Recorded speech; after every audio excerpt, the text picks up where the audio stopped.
Hi, welcome back.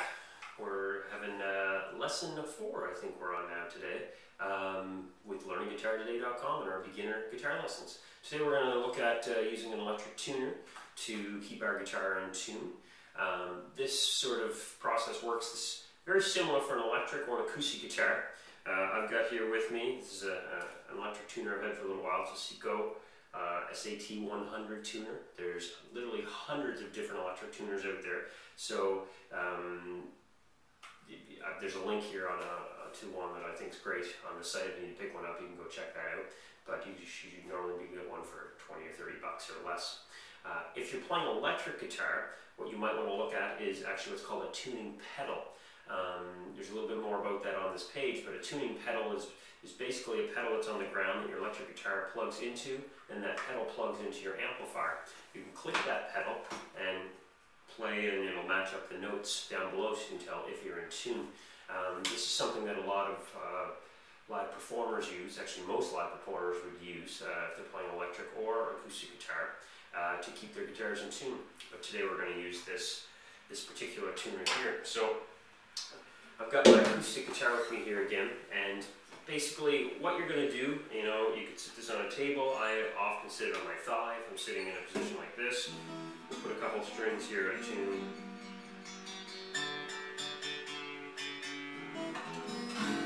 Right, so we tell we're out of tune. So generally tuners have several different settings. You've got your basic tuning. Open tuning is probably what you're going to want to stick with, but oftentimes the tuner can be set up for a drop D or drop G or open types of tunings and things like this that you can select.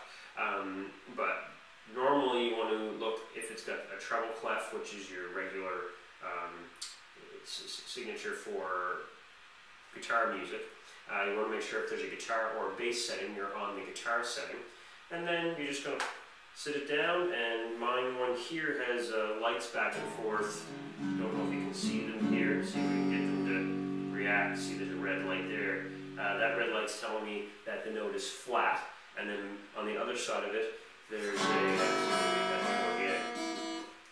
can't really, but on the other side there's a sharp sign. So the sharp sign looks like a pound sign, almost like a number sign. And what that means is you want to get it right in between there. You don't want it flat, which is too low. You don't want it sharp, which is too high. You want to get the note right in the middle. So what we normally do is we start with either the 6th string or the first string or the high E, and get that perfectly set. Or we start with the 6th string or the low E and get that one right in the center as well. And then we can go right down the line.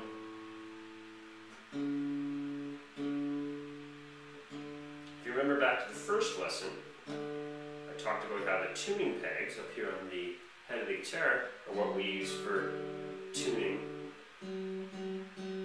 our guitar. So we go through each string one at a time. If you've got new strings on your guitar, you're going to want to do this slowly because strings do stretch, and they're going to continue to stretch after you first put them on. But an electric tuner, I won't go through them all because of course the concept's pretty easy and I don't want to bore you watching me tune my guitar. But the concept's pretty easy. You want to get it between the sharp and the flat, and normally there's a little green light in there that's going to tell you when you're right on. And it's the quickest way to ensure you're not only in tune but also in the right pitch. Later on in another lesson I'm going to share with you how you can tune your guitar, make sure all the strings are in tune with each other using the actual strings, not needing an electric tuner because you won't always have an electric tuner handy. However, I would recommend if you don't have one, you pick up an electric tuner either at your local music store or, like I said, there's a link down below, or a tuning pedal if you're into electric guitar. And it's worth it to make sure you're always in tune.